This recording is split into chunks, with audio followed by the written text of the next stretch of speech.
Qaf, ada Shad, itu adalah nama-nama ayat mutasyabihat. Ayat mutasyabihat ini dalam surat Al-Imran diterangkan la ya'lamu ta'wilahu illallah, tidak ada yang tahu artinya kecuali Allah. Jadi kalau ada ilmu yang menerangkan tentang alifnya itu Allah, lamnya itu malaikat, mimnya itu Nabi Muhammad, itu ilmunya tidak berdasarkan dalil. Dalil yang jelas adalah la ya'lamu ta'wilahu illallah, tidak ada yang tahu pengertiannya kecuali Allah. Ini jadi surprise buat kita yang baca Quran di dunia, nanti sama Allah dijelaskan apakah alif lam itu, apakah alif lam ra itu. Maka di dunia kita cukup mengatakan ya kami memahami ayat-ayat itu sebagai hukum dari Allah. Kitabun Al-Quran itu adalah kitab uhkimat yang ayat-ayatnya disusun rapi ya. Adalah hukum yang ayat-ayatnya disusun rapi, summa fusilat min ladun hakimin khabir. Kemudian dijelaskan secara terperinci yang diturunkan dari sisi Allah yang maha bijaksana lagi maha teliti. Al-Quran itu isinya adalah kitab, isinya adalah hukum. Hukum pembeda antara yang hak dan yang batal, yang benar dan yang salah, yang halal dan yang haram, dan semua diperinci lebih jelas satu persatu, lalu dilaksanakan, dipraktekkan oleh sunnah Rasulullah. Orang Islam kalau tidak belajar Al-Quran hanya sekedar turunan dari orang tua kita, maka tidak akan bertambah ilmunya. Kenapa? Karena Al-Quran adalah ilmu dari masa ke masa, dan setiap kali kita mempelajari Al-Quran akan ketemu dengan sesuatu yang terus membuat kita terpana. Bahkan kalau bisa dibilang banyaknya orang-orang di luar sana yang jadi mu'alaf karena mereka mempelajari Quran. Mungkin karena satu berteman dengan orang Islam ya. Tapi kalau di luar negeri itu kira-kira dari mana mereka bisa dapatkan meneliti isi Al-Quran. Kadang-kadang banyak hal di Al-Quran yang tidak dijelaskan, seperti bagaimana Rasulullah ketika mensucikan najis ya, najis yang dijilat anjing, kenapa harus pakai air 7 kali kemudian pakaiin tanah, tidak dijelaskan di Quran secara terperinci. Orang Islam juga tidak meneliti, tidak protes, ya waktunya disuruh begitu ya begitu aja ya. Cara membersihkan najis begitu diikutin aja, didengerin Rasulullahnya. Tapi buat orang yang lahir dalam keadaan tidak muslim dan dia meneliti Al-Quran, oh ternyata dicuci pakai air itu najis anjing itu tidak akan hilang, bakterinya itu terus hidup gitu. Setelah pakai tanah baru hilang, kan aneh ya, padahal tanah itu kan kotor gitu. Nah, termasuk bagaimana kondisi kita, sandal kita kena najis ya, kena kotoran, injek kotoran, cara nyucinya gimana, air nggak ada, melangkah 7 langkah itu sudah mensucikan gitu. Makanya kalau perempuan itu kan bajunya itu melembret ya, sampai ke tanah-tanah. Selama yakin yang dilewati itu kering, tidak ada air pipis, sholatlah dengan keadaan seperti itu. Tapi kebalikan, para laki-laki tidak boleh melembreh ya, tidak boleh memanjangkan pakaiannya melebihi mata kaki. Oh, itu aneh itu. Aliran apa itu yang begitu tuh biasanya jidatnya hitam, ya, kakinya pak segini. Kalau ngantor kayaknya nggak lucu Bu Neng. Dulu saya tuh sampai dibilang suami saya kan ngantor Bu Neng, kalau pakai pakaian kayak gitu kan diketawain. Memang mungkin ya itulah Islam tuh, Rasulullah memberikan teladan kepada kita bahwa sebaik-baiknya pakaian laki-laki adalah nisfu syak, itu setengah betis. Adapun yang ditolerir maka diambil lagi 1 jengkal, maka di atas mata kaki. Tapi sekarang jadi tren Bu celananya. Michael Jackson sudah jadi teladan itu. Celana ngatung. Cuman dia mah agak ngetat ya, nggak boleh ngetat lah. Jadi harus di atas mata kaki ya, usahakan mata kakinya terbuka, terlihat. Tapi kalau perempuan justru harus menutupi mata kaki, bahkan kalau bisa melebihi telapak kakinya. Nah, gitu. Jadi gini. Hadisnya berat banget ya Pak, maaf saya sebutkan saja karena ini bapak-bapak mungkin belum tahu hadisnya dan mungkin jarang dikupas. Rasulullah mengatakan salah satu 3 golongan, ini berat ya maaf ya, soalnya yang ngomong bukan saya tapi hadis Rasulullah. La yanzurullahu ilaihim, Allah tidak akan sudi untuk melihat mereka. Wala yukallimuhum, Allah tidak sudi berbicara dengan mereka. Wala yuzakihim, dan Allah tidak mau membersihkan dosa mereka pada hari kiamat. Padahal di hari kiamat itu amalan kita nggak ada, tapi kita dibersihkan dosanya, maka masuk surganya karena ridho Allah. Tapi Allah nggak kasihan sama 3 golongan ini, nggak mau lihat, nggak mau ngomong, karepmu kalau bahasa Jawanya. Siapa aja Lalu sahabat bilang, qad khabu, sungguh mereka rugi dong Rasulullah. Wahosiru, dan celaka lah, bisa dibilang wah ruginya 7 kali lipat nih, rugi 7 turunan gitu. Iya, kata Rasulullah, sungguh rugi orang seperti ini. Satu, al-haliful kadhib, para pedagang yang senantiasa bersumpah palsu. Kalau dagangan itu, ini tadi ditawar Bu Erna, saya nggak kasih, padahal nggak pernah ditawar sama Bu Erna gitu. Tujuannya supaya laris. Ya kan banyak pedagang begitu ya, Banyak gitu. promo padahal nggak promo sebetulnya. Cuman apa namanya, teknik pasar penjualan. Yang kedua, orang yang tidak dilihat oleh Allah adalah al-musbir, orang yang memanjangkan pakaiannya melebihi menutupi mata kaki. Jadi memang bukan perintah salah satu golongan, itu bukan.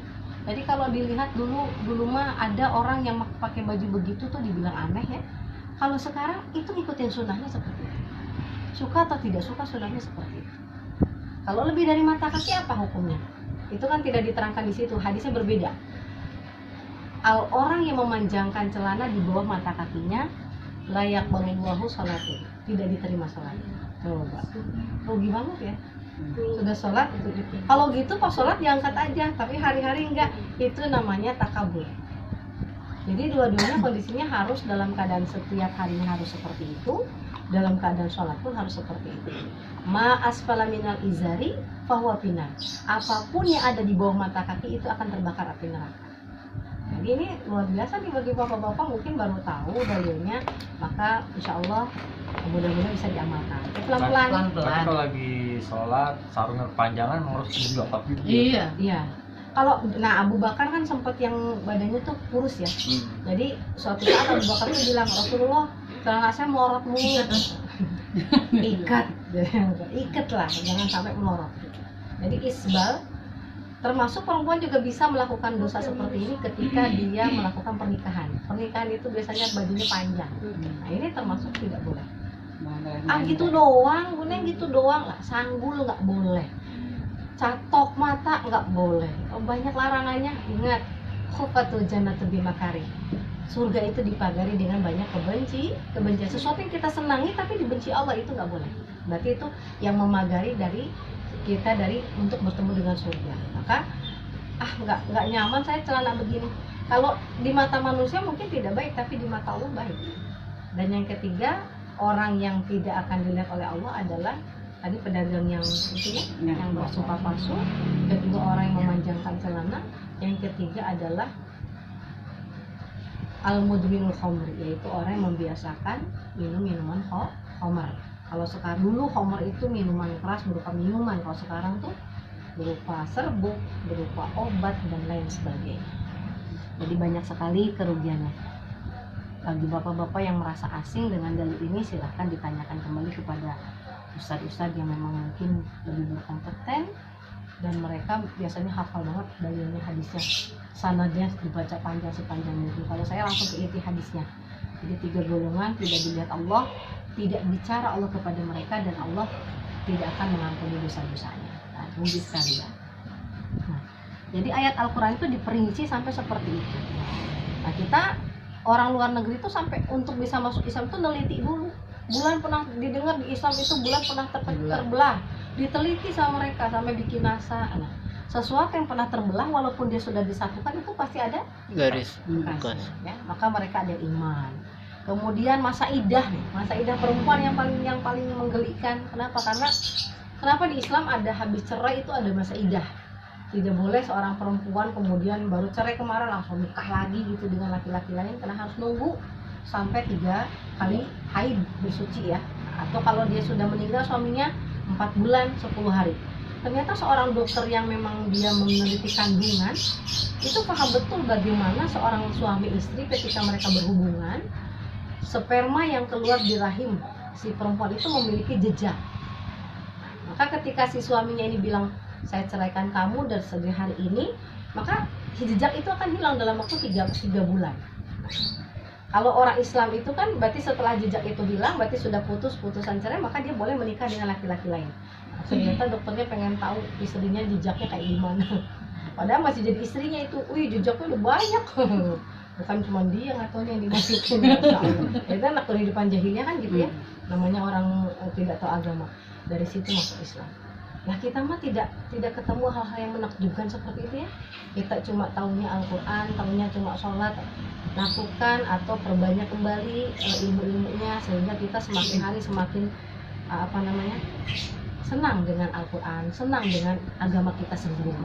Peluk, namanya memeluk itu berarti dipeluk tuh erat gitu ya. Jangan sampai, kenapa hidayah Allah itu, kalau ibarat ada bolpen di tangan saya nih, hanya diapit 2 jari. Namanya diapit mah Bu nggak kuat Bu, ya gampang sekali jatuh. Tapi kalau digenggam oleh Allah, ini yakin kuat. Tapi kata Allah, hidayah kalian itu di tanganku hanya diapit oleh 2 jariku. Manakala Allah menghendaki orang itu tetap sampai matinya dalam keadaan iman, akan tetap. Tapi kalau orang itu tidak diberikan hidayah, maka dia akan lepas. Nah, jangan kaget kalau tiba-tiba di ujungnya ada yang masih murtad, ada yang sholat dan lain sebagainya. Inilah kehidupan, rodanya berputar seperti itu, kita tidak pernah tahu. Makanya Rasulullah saja memperbanyak membaca doa yang muqallibal qulub, sabit qulubana ala dinik. Ya Allah, ya zat yang membolak-balikan hati. Apalagi yang suka bolak-balik itu biasanya perempuan. Perempuan itu lain, kalau awal nikah pengennya suami itu kaya, ganteng. Kan kalau udah 10 tahun kemudian pengennya yang romantis, yang duitnya banyak mah tetap itu ya. Nggak berubah. Jadi perempuan mah gitu labil gitu ya. Tapi kalau laki-laki mah dari sejak pertama 10 tahun pengennya cantik aja, nggak peduli gimana, cantik aja gitu. Tetap kalau laki-laki itu seperti itu. Kalau gimana? Coba mau lama lagi ya cantik dulu ya. Masalah itu nanti. Ya. Jadi kalau perempuan mah lain, makin berumur tuh gak butuh ganteng Bu ya. Iya. Butuhnya sayang, duit tuh perempuan. Duitnya jalan terus jangan suka bentak-bentak katanya gitu. Ada tuh ngaji sama saya bilang, Bu, malu-maluin ngaji sama saya tiap hari bentakan gitu sama suami. Pokoknya jangan galakin saya lebih galak lagi. Ya Allah, nggak boleh aku Bu lebih galak dari suami. Gimana ceritanya ya? Jadi ngaji tuh harus semakin hari semakin baik.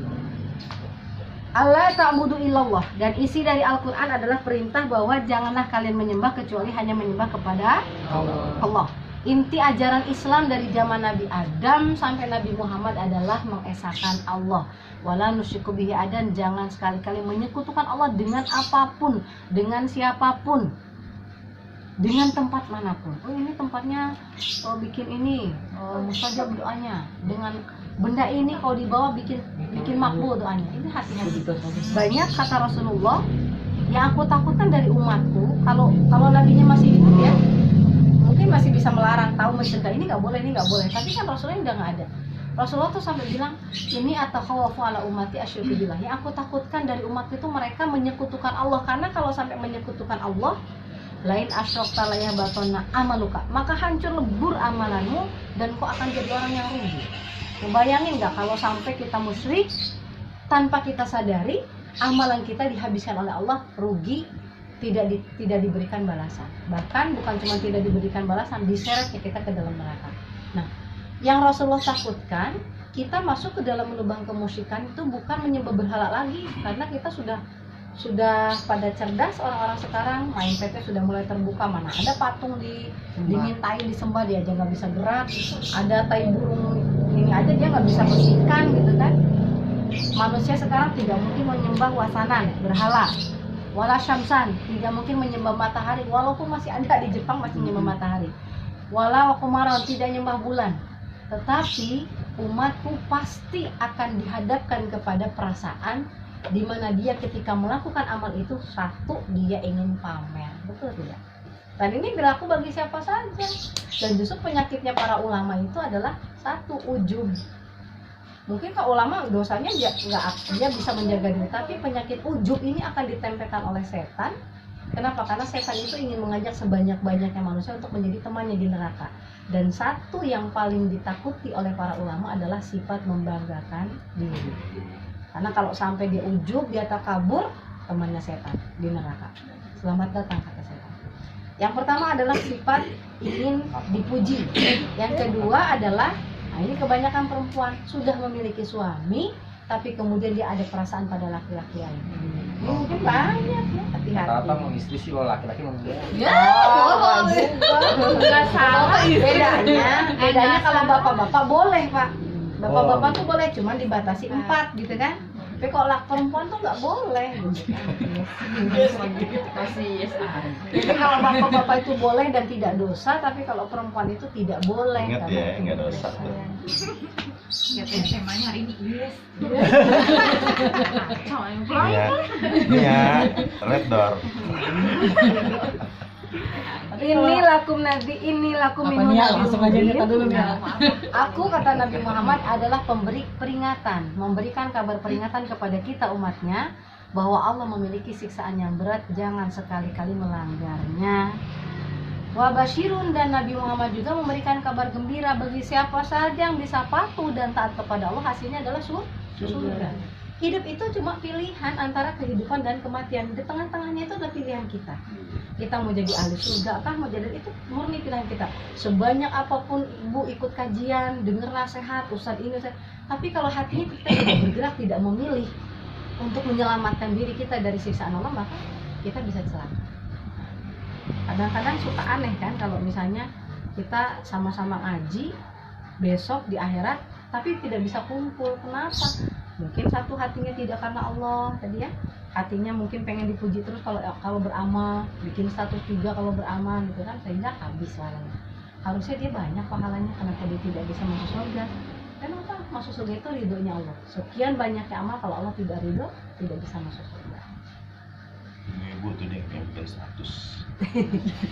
Wa anistaghfiru, dan supaya kalian meminta ampun kepada Allah, summa tubu ilahi, dan tobatlah kalian kepada Allah. Nah, jadi Nabi Adam saja Bu dikasih umur itu 1000 tahun oleh Allah, 950 tahun.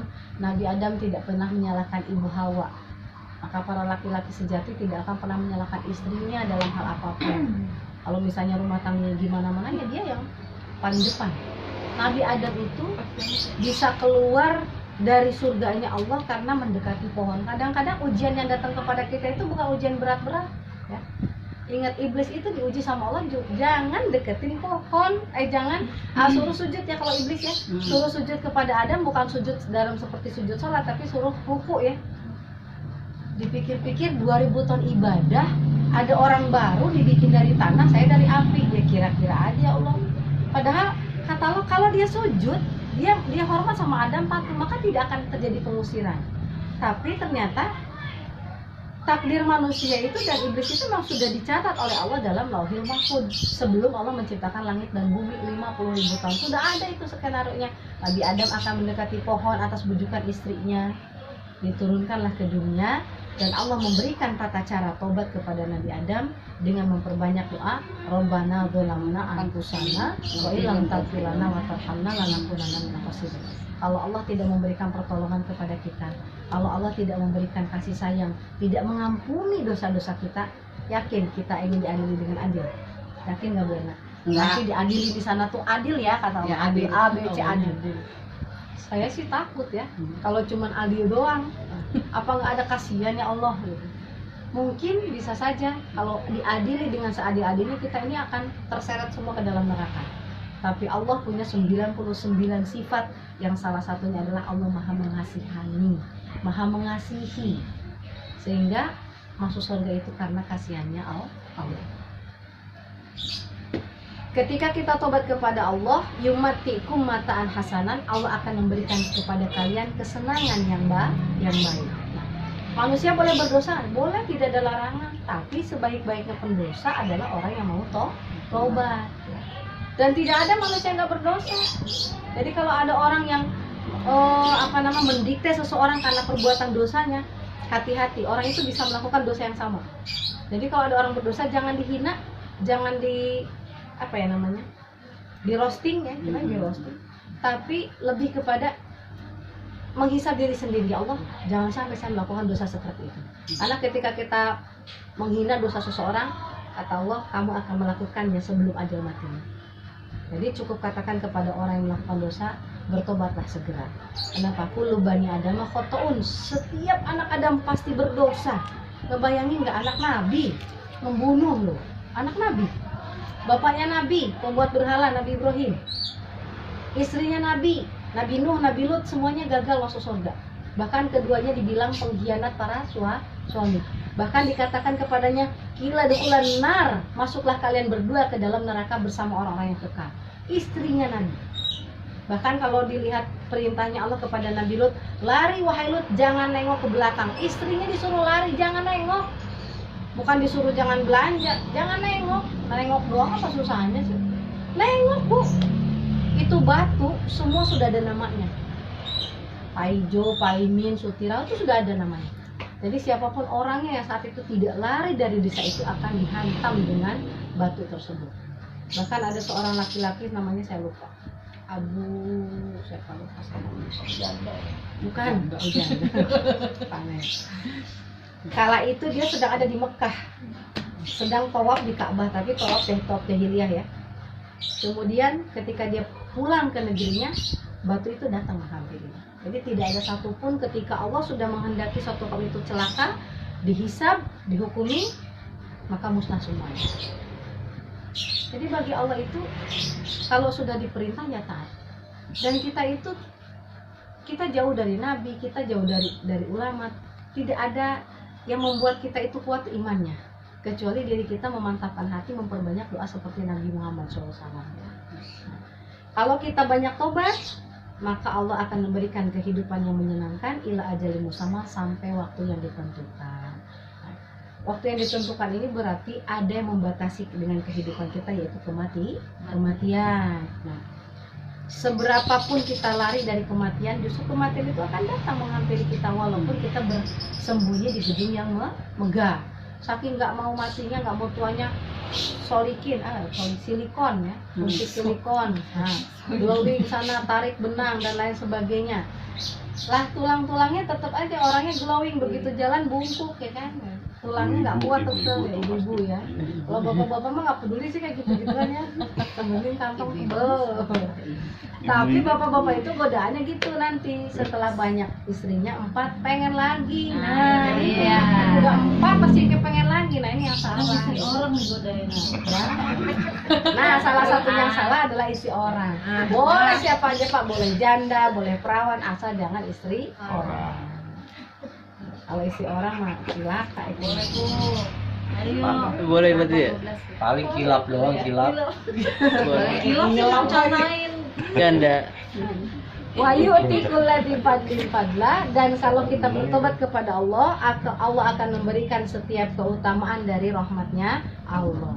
Tapi jika kalian berpaling, punya dosa, nggak pernah tobat, dikasih nikmat, nggak pernah syukur, dikasih ujian, nggak pernah sabar, berpaling dari Allah, maka yang aku takutkan, kata Rasulullah, aku takut kalian akan tertimpa siksaan yang besar, yaitu hari kiamat. Jadi kalau pada hari kiamat ada orang ngaku saya mau alhamdulillah selamat, berarti bukan orang iman, orang kafir. Karena yang selamat di hari kiamat hanya orang kafir.